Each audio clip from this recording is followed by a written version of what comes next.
How's everybody today?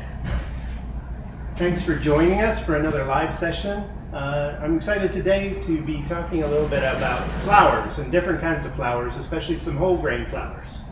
So the exciting news is that we have whole wheat flour up for sale now through our drive-through curbside and through delivery here in Austin. So we're excited about that, and to go along with that, I worked on a new bread recipe. So that's up on our site as well. There's a link through the group that I posted earlier today, but also just on easytigerusa.com, the recipes, make it home recipes section, you'll find this new recipe. What I did was I based it off of that easy sourdough. But the first time that I did it, it didn't come out so great. So I made some modifications, and that's what I want to talk about, is why did I need to make modifications when I'm using whole wheat? And there's about 60% of the flour is whole wheat, and 40% is just the regular all-purpose unbleached flour. So what happened was I did that same thing where I mixed it together and I gave it a fold, and then I let it sit overnight. And the next morning, there just wasn't, when I did the folds again and went to shape it, there wasn't much structure left. The dough started ripping, and I came out with a kind of a flat and dense loaf. It had some open crumb, but not, and you can see that comparison on the Facebook group. I put some shots up there, but it had a denser crumb and it was very sour.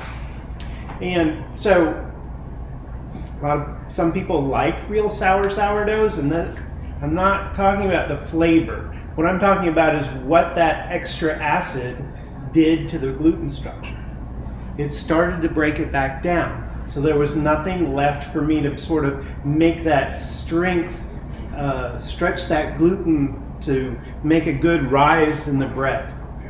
So what I did was I did a couple of things. The first thing I did was, instead of just mixing it together and waiting a whole hour and giving it one fold, I gave it a series of folds. I just did the simple mixing of the water and starter in with the flours and salt, just like with that easy sourdough. I didn't go through a lot of kneading or anything to begin with. So as soon as I got it all together where I couldn't see any separate white flour or separate starter, everything was together in a shaggy mass, I left it. But I left it for 15 minutes, and then I did that series of folds. And then 15 more minutes and did that. I did that 4 times. Then I let it sit and ferment. But instead of going all the way overnight, 8 to 10 hours or longer, like we did with that easy sourdough, which worked just fine, it worked great. What I did was I watched the dough, and after about 4 hours, I really felt like it was right where I wanted it. So then I gave it that other one more set of folds, and then rounded it up into a nice loaf. Let it proof, and it proofed pretty quickly. Now the whole grain, the whole wheat flour is feeding that yeast in a different way, and it's adding some more enzymatic activity. All kinds of things are going on, so it changes the rate of fermentation. It speeds it up. Like warmer temperatures speed up fermentation, well, so does whole grain. So it only took, my first loaf only took about a half hour to proof after I had shaped it. This one I let go more like 45 minutes, maybe close to an hour.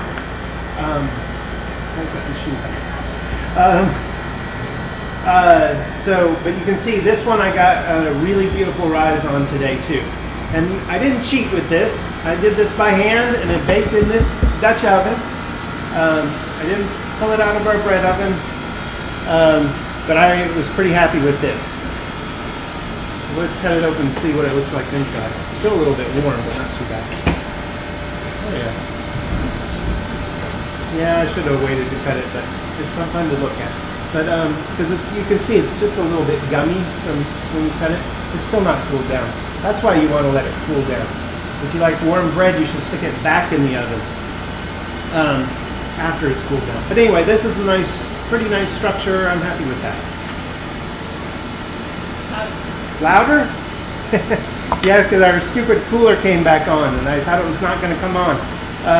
So sorry about that. It's noisy. It'll be off in just a second. So that's right. That is our whole wheat flour that's in there. And again, the whole grain flour is changing that rate of fermentation, making it speed up a little bit. So you want to cut down on the time of the fermentation. This still has a nice sour smell, and it'll have a nice sour flavor, not overpowering, but more sour than the white bread, even with the same length of time on the starter and everything. And the starter for this one went about 5 hours after the bulk feed. It's all in that recipe. Great. So that's whole wheat. There's a couple other flours that I really like to use. I love spelt, and this is spelt, whole spelt flour.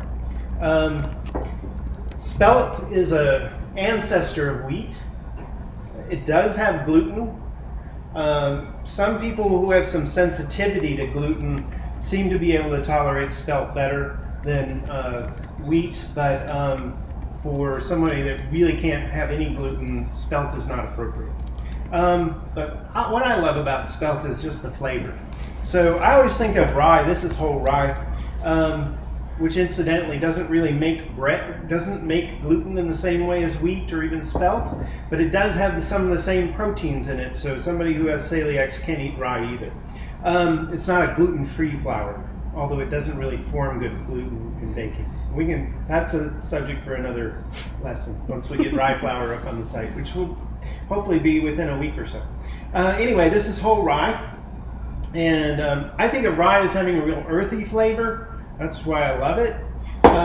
Spelt to me is almost a little more nutty, and it just offers a fuller flavor. Right now we don't make 100% spelt bread, but I use this like in our pain au levain and in a couple of other sort of white breads, just to add a depth of flavor to it. But the pain au levain has 20% spelt in it. It adds a depth and this nutty flavor to it. I really like it. So all of these are whole grain flours. One great thing about whole grain flours, if you can get them really fresh, the fresher you can get them, the better. A true whole grain flour, and these are stone ground. Of course, I love getting the flours. We use Barton Springs Mill here. I love getting their flours. And they're stone ground, and 100% of the wheat kernel is in here. All the germ and the oils that go along with the germ, and all of the bran, and all of the interior is just called the endosperm. Whole wheat, the same thing. It's all in here. Now, some commercial whole wheats will leave out the germ, actually, because those oils in there can go rancid, which is one reason why you want to use super fresh whole grain flours. Now, when you're talking about white flour, this is white flour. It's from the inside, the endosperm part of the kernel, the grain. And it's mostly starch, and it has the proteins in there as well. What this is it's the food for the little baby plant, because a grain is basically a seed from a grass plant. And this provides the energy for that seed as it starts to sprout before it has its own root and its own little leaf to do its photosynthesis and make its own energy. This is providing food for it. When you mill flour and extract, you take away the bran and the germ, you end up with white flour. And this, actually, freshness is not you don't want old flour, but freshness is not as important. And in fact, for a commercial baker, we want some age to our white flour. We want about 28 days of age, because that makes it settle down. It's not that you can't bake with young flour, you can, but it kind of changes all the time, and you have to pay a lot of attention. Like from one day to the next, you might have to adjust your water and your mixing times and everything, because it's still going through a transformation. About 28 days it settles into itself, and it has its best baking characteristics after that. Well, 28 days is a long time for a big commercial mill, and once we hit the industrial age and big mills started turning out tons and tons of flour every day, it was kind of hard for them to hold on to it for 28 days. So they came up with this idea called bleaching, which is a way to artificially age flour. Unfortunately, and this is bleached all-purpose flour that I just picked up at the store, just to show you the difference. And I don't know if you can see it right now, but we'll come in on a close-up a little later. But I can see a definite color difference. This is more yellow and creamy, and this is pretty white.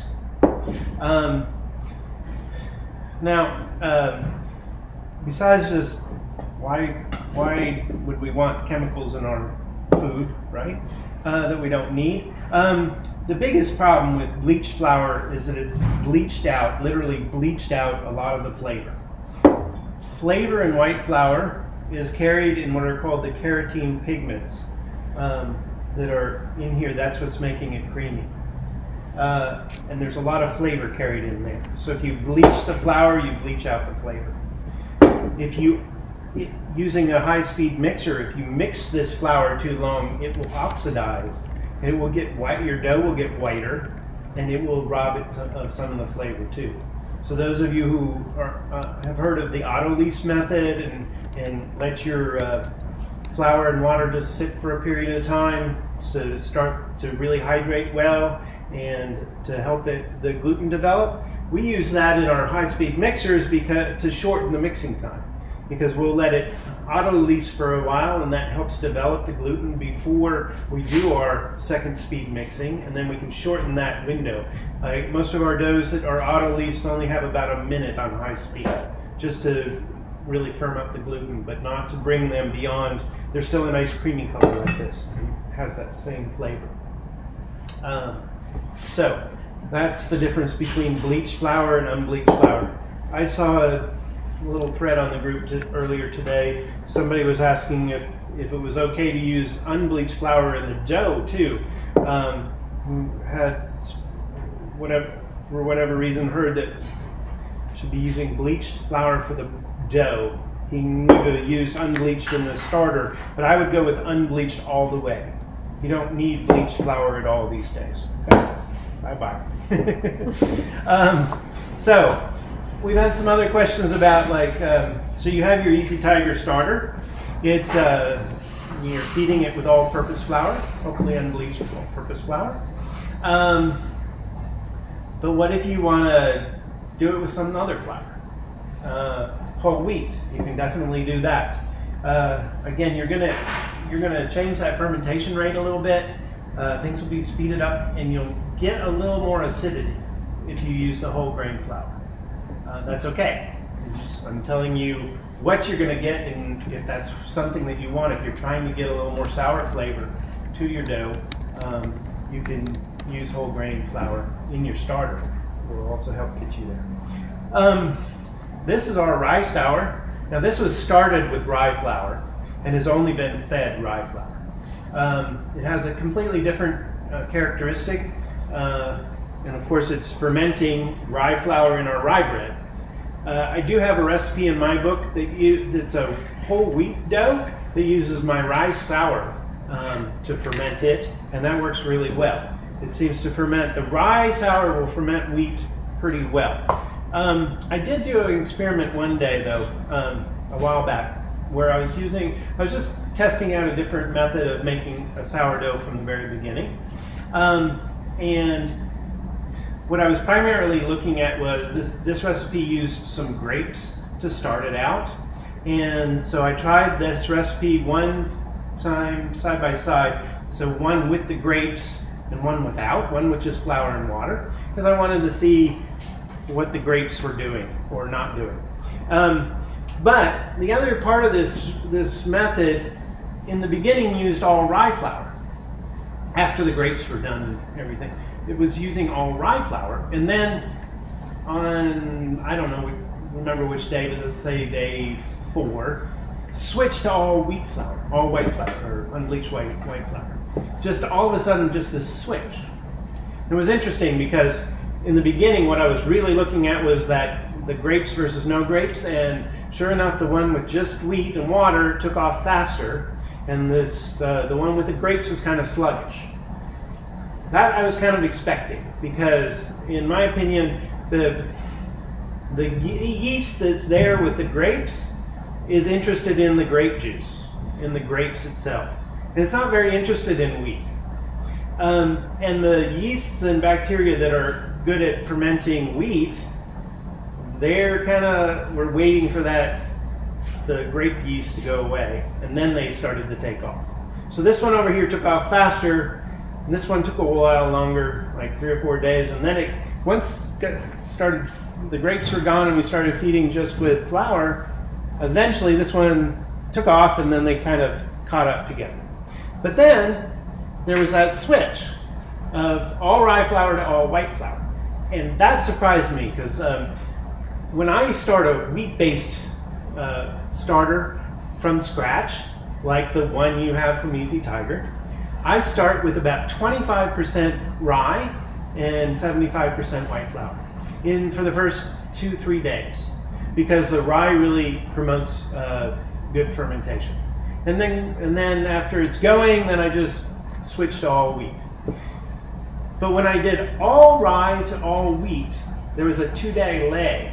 It just slowed down, both of them. It didn't matter if it was with the grapes or without the grapes. It was that switch from rye to wheat that was so sudden and 100% that just threw the organisms into a tailspin for whatever reason. And I don't know the science, the whole science behind it, if it's actually just the same organisms getting used to a different food, or if it's different organisms taking over.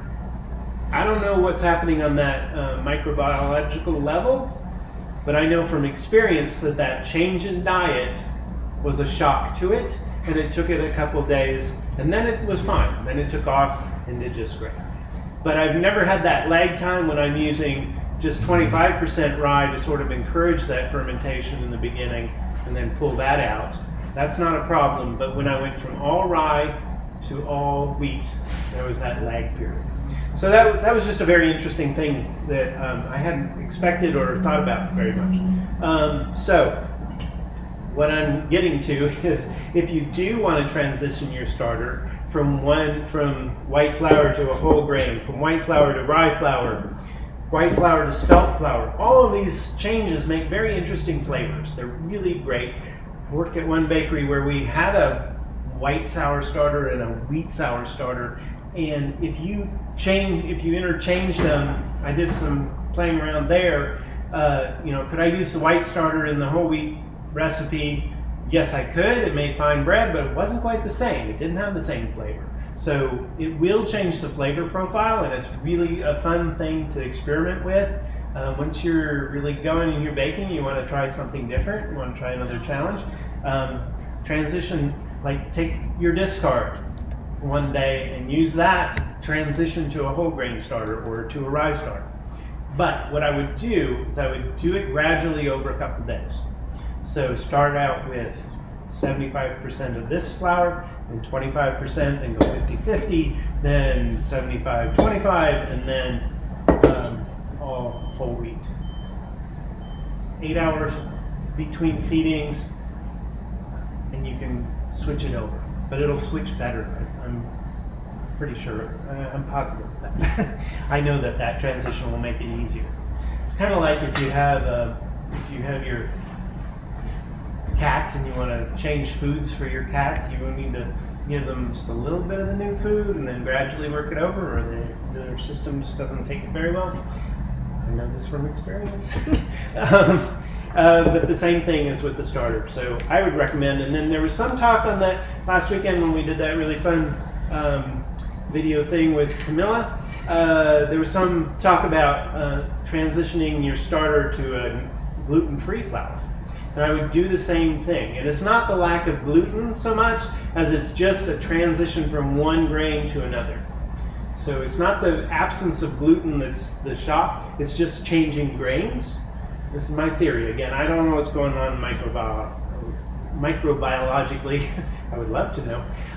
But I would just do it gradually if you want to do that. All right, so we have a few questions here.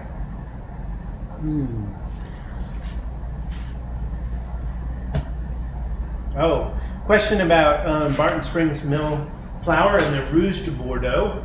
That is such an amazing flour. It's a wheat flour. It's just it has this amazing flavor to it.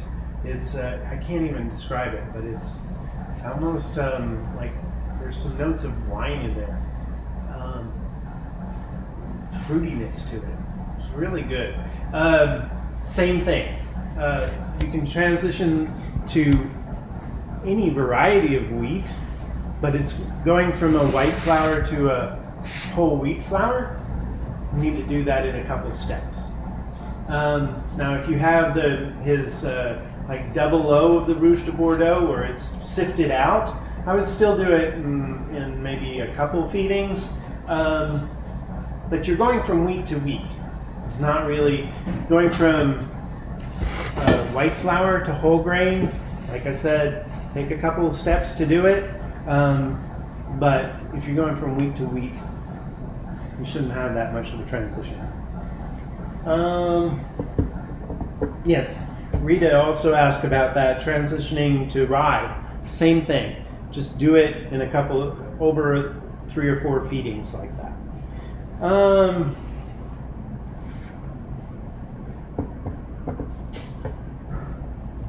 Yes. Got another question about doing that exactly. A whole wheat rye mix for the maintenance feed.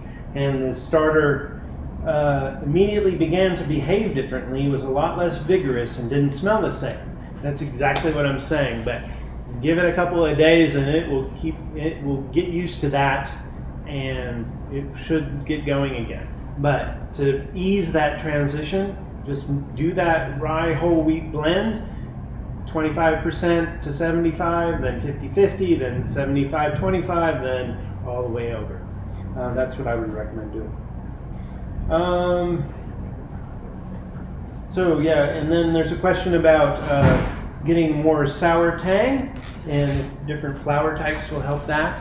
And definitely a whole grain, whether you go with just whole wheat or you do use a rye. Although if you're doing a wheat-based bread, I would go use some whole wheat in there. And if you aren't looking for a darker whole grain bread, but you still want to encourage a little bit of that acidity, try just feeding your starter 25% whole wheat and 75% unbleached. Just like on a regular basis, keep feeding it like that. Use that blend, 25 to 75. It'll add a little bit of bran and stuff in there, but you will hardly notice it, especially if it's just in the sour, in the starter itself. But it's going to encourage a little more activity, especially in the lactobacillus, that's going to create that more of that acetic acid, which is going to give it that sourness. So if you're looking for more tang, especially for the style sour that I'm doing, adding a little bit of whole grain with every feed, just 25%, each time you feed it, will give you more of that, build up more acid to it.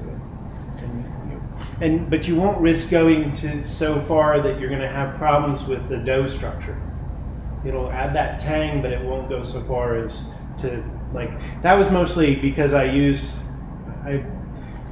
fermented the whole dough all the way overnight. That was just too long for a whole grain dough like that at room temperature with this recipe. I have to say those caveats because there's so many different ways to make bread, and I'm sure there are plenty of people out there that are saying, "What do you mean? I retard my whole grain breads overnight all the time, and so told me to do this."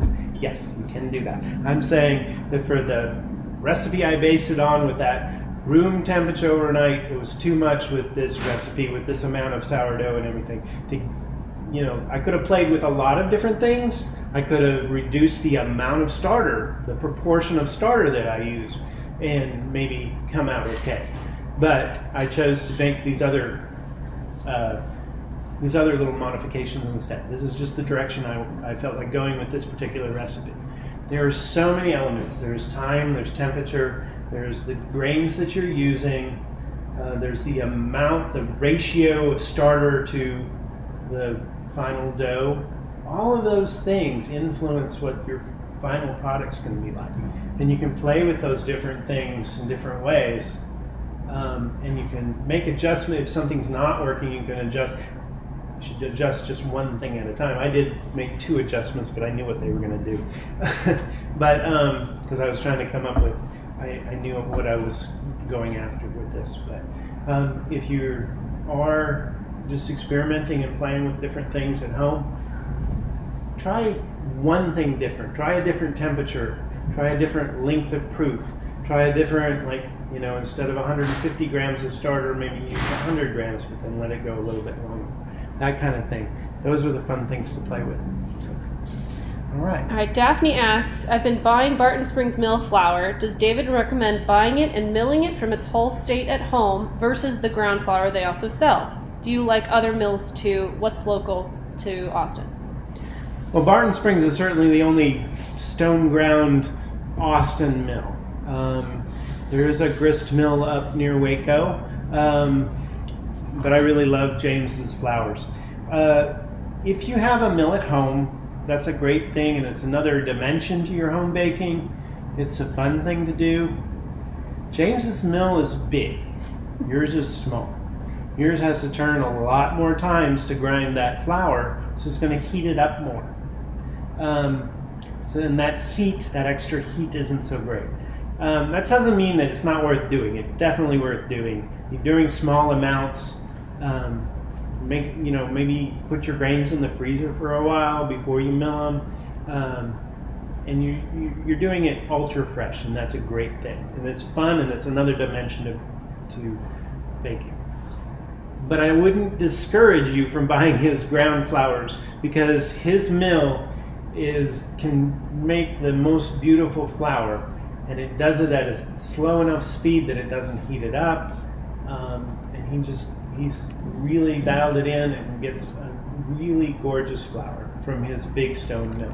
So if you use it within a month, it's still really fresh.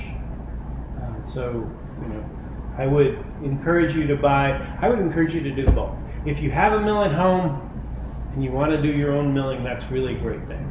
But also buy some of James's flours already milled, either the whole grain ones, or he also has a sifter. He can do a high extraction flours, and then he sifts out to what he calls a 00, which is his whitest flour, but it still will have some of that germ in there. So I would do both, but I wouldn't exclude his flours because they're beautiful. Where can I find the whole wheat sourdough recipe? Yes, this whole wheat sourdough recipe that we just posted on our website, easytigerusa.com/recipes. All right, it's in the home baking section, and there's a bunch of recipes there. This is our 3rd or 4th, and we're looking to add some rye flour in the next week or so, and I'll have a rye bread as well. I would like to do a rye, and I've been working on this, and it's going to work great, with the regular wheat-based sourdough. So it will be your regular sourdough, but then making a rye bread with it. It's going to be fun. But for now, try out this whole wheat. It's it's a couple more little steps, little more techniques than the easy one, but it's not that involved. It's a fun recipe. I timed it so that if you do your wake-up feed the night before and get up in the morning and 7, 8 o'clock in the morning, do your bulk feed, you can be baking bread in the evening, 6, 7 o'clock in the evening. Okay? And of course, the dough's doing its thing most of the day. You just have those. You do have to plan for that first hour of doing those folds every 15 minutes. But it's just like 1 minute of folding, and then you go do, whatever. Go do the laundry or take the dishes out of the dishwasher or whatever. So it's a fun recipe. This is the second time I've done it, and with really great results. I enjoyed doing it. So enjoyed being with y'all today. We have one last question. Where can we find your book, and where can we find the whole wheat flour? Also, easytigerusa.com. Yes, we had got in a bunch of copies of my book, and I've been signing them, so you can get signed copies of my book right on the table through our website, and we can ship those to you. And we also just added the whole wheat flour, so that's available to make your whole wheat bread. And still have sourdough starters for anybody who wants one or wants to gift one to somebody. We have those with all the instructions, and we've even started shipping them all over the country. So that's pretty exciting too. So we do have the mail order options on there as well. All right. We'll see you next week where I have another fun little session planned. So about hydrations in your starter. I've been seeing a lot of questions about that. But we'll do that next week. Enjoy your whole grain baking this week. Again, easytigerusa.com. You can place an order for drive-through or delivery. Get your flours, yeast, starter, all that stuff. Also find the recipes online. Thanks a lot. Happy baking.